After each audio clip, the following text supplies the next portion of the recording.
Co-porte-parole de Québec solidaire est avec nous ce soir. Ruba Gazal, bonsoir. Bonsoir. Réaction à ce témoignage, encore une fois, troublant, poignant.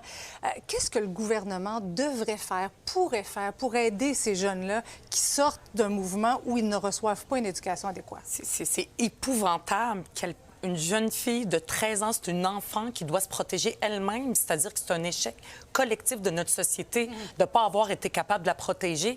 Le gouvernement, la ministre doit voir ça. Elle peut pas juste... Ça fait quoi, 6 mois qu'ils font une enquête? Ils enquêtent sur quoi? Pendant ce temps-là, les enfants sont pas éduqués, c'est illégal. En ce moment, il y a une loi là, qui existe pour l'école à la maison. Ce qu'on a vu ici dans le reportage, c'est pas de l'école à la maison. La loi, il faut qu'elle change pour y donner plus de mordant. C'est sûr que la ministre...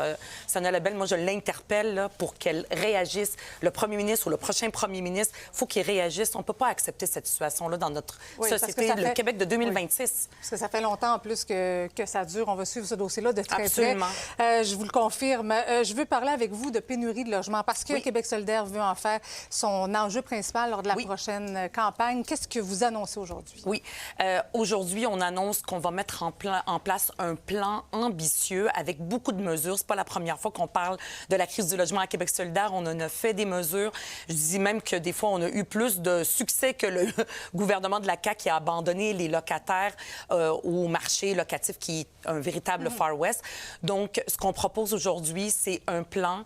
Un gouvernement de Québec solidaire va mettre en place un plan sérieux. Première mesure de ce plan-là, c'est de réformer le TAL, le tribunal administratif du logement. En ce moment, et le locataire et les propriétaires, quand ils font appel à ce tribunal-là, les délais sont extrêmement longs et c'est totalement inacceptable. Donc, on rehausserait son financement de 7 millions de dollars pour pouvoir répondre à l'appel comme dans le passé. Et aussi, mais ça ne donnera pas des logements rapidement? Non, pas du tout. On ne pourra pas régler la crise en un tour de main.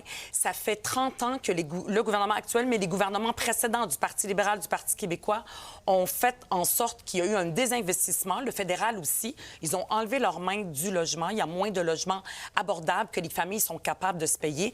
Et on se trouve aujourd'hui dans une crise où tout coûte cher. Le loyer, l'épicerie, tout coûte cher. Mais concrètement, rapidement, qu'est-ce qui peut être fait pour aider justement l'accessibilité au logement? Bien, il faut construire plus de logements abordables. Abordable, ça veut dire que les gens sont capables de se payer hors marché. Il faut aussi déterminer la vraie cause. La vraie cause, là, c'est pas l'immigration comme la CAQ ou le Parti québécois nous disent. C'est des spéculateurs immobiliers qui profitent de la crise pour s'en mettre plein les poches, puis c'est le pauvre monde qui paye. Il faut répondre, geler les loyers à l'inflation. Un gouvernement de Québec solidaire, là, première mesure, on gèle les loyers à l'inflation. On réforme le TAL. En ce moment, là, en un clic de main, là, en Google, un propriétaire peut faire une recherche puis voir qu'un locataire a contesté, par exemple, sa hausse. Même s'il a gagné. Donc, il a gagné, il y a eu gain de cause. Rendre ça anonyme. Anonyme, absolument. C'est une mesure simple là, qui ne coûte rien au gouvernement. C'est plein de mesures, mais ce qui est important, c'est d'avoir une vision à long terme et arrêter le Far West dans lequel se trouve le loyer en ce moment. Merci beaucoup, Mme Gazal, d'avoir été avec nous ce soir. Merci à vous.